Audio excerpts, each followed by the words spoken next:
Welcome to Portugal. I'm so happy you're coming with me on this trip. Today, we're going deep into what makes Portugal special, way beyond the usual tourist spots. We'll eat smoky sardines on the streets of Lisbon, meet artists, and relax in hot springs that come from volcanoes.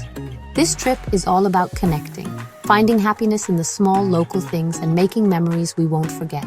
So, let's make new friends, eat amazing food, and explore together. This video is good for ads, and it has music from the YouTube Studio Library, so just chill out and have fun. Ready? Let's go.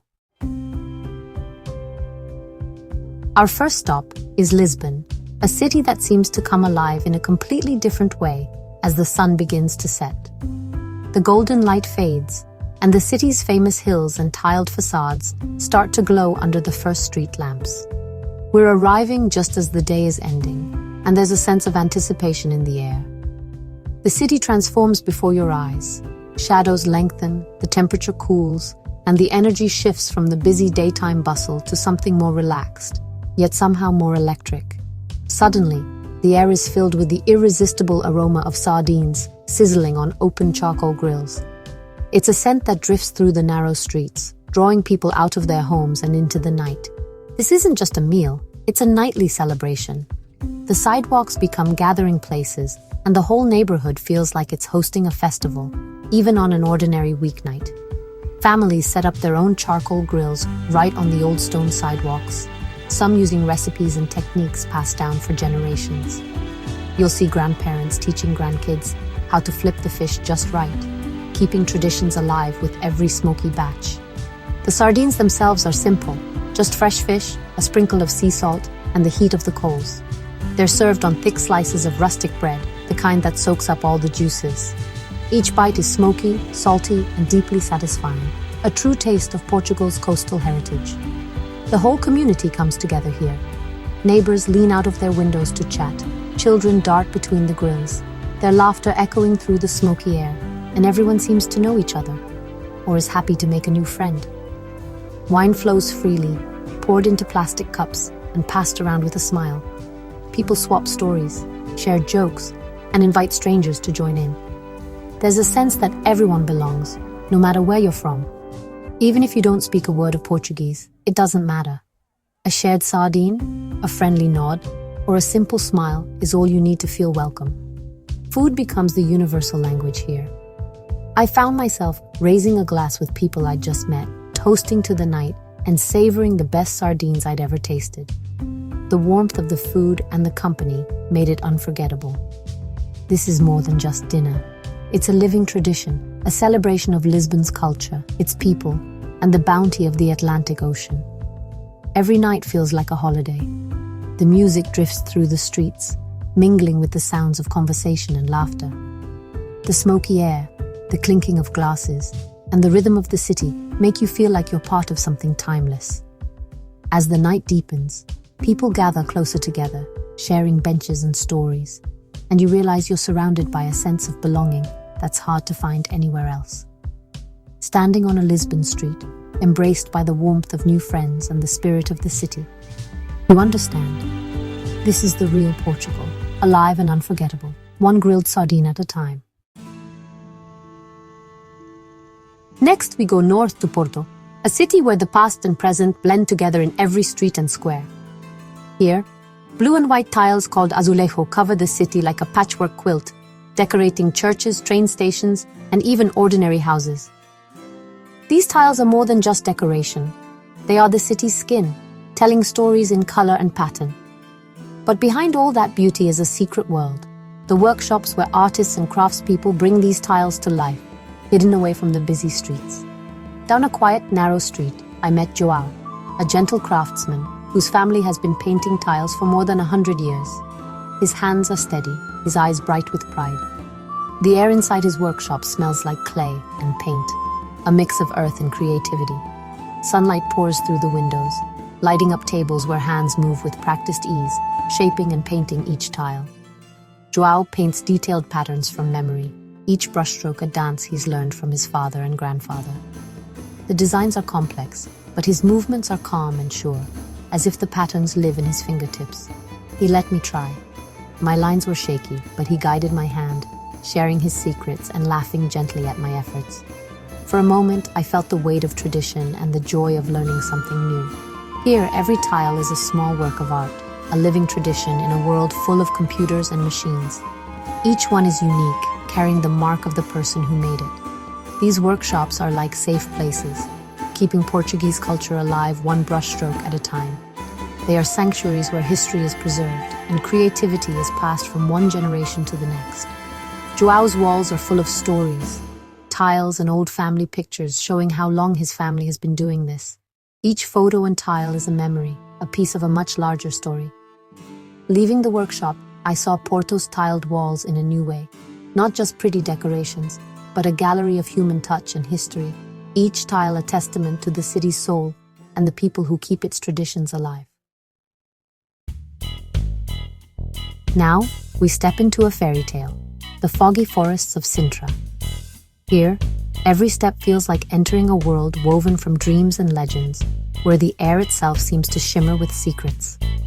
Just outside Lisbon, these ancient woods feel truly magical, their trunks and stones covered in thick, emerald moss. The forest is alive with mystery, as if every leaf and branch holds a story waiting to be discovered. The air gets cooler, the world grows hushed, and the trees twist into fantastic, almost otherworldly shapes. Sunlight filters through the canopy, painting shifting patterns on the forest floor. Local people say the forest is enchanted, and when you walk here, you can't help but believe it. There's a sense of wonder that lingers in the air, as if the woods themselves are watching over you. Stories of princesses, hidden treasures, and ancient spirits seem to float in the mist, drifting between the trees. The atmosphere is thick with possibility, and every shadow hints at a secret. The best way to explore? Let yourself wander. Follow winding paths that lead to secret caves, hidden waterfalls, and forgotten ruins. Each turn reveals something new, something magical. We descended into the initiation well at Quinta da Regaleira, a spiral journey deep into the earth. The stone walls echo with history, and every step feels like a passage into another realm. It's incredibly quiet, the silence broken only by the gentle drip of water and the sweet songs of birds. The forest feels alive yet peaceful, a sanctuary for both wildlife and wandering souls. Sitting quietly, you breathe in the deep, earthy scent of moss and leaves. You feel connected to a nature that has thrived here for centuries, a living memory of Portugal's wild heart. Sintra is where Portugal's saudade, that beautiful bittersweet feeling of longing, comes alive. The forest stirs memories and dreams, making you yearn for something just out of reach. Leaving the forest, you carry its magic with you, a gentle reminder that wonder still exists in the world, waiting for those who seek it with open eyes and an open heart. Tonight, we go deep into Portugal's heart in Lisbon's Alfama area. In small, dimly lit taverns, the haunting sound of fado music spills out into the streets.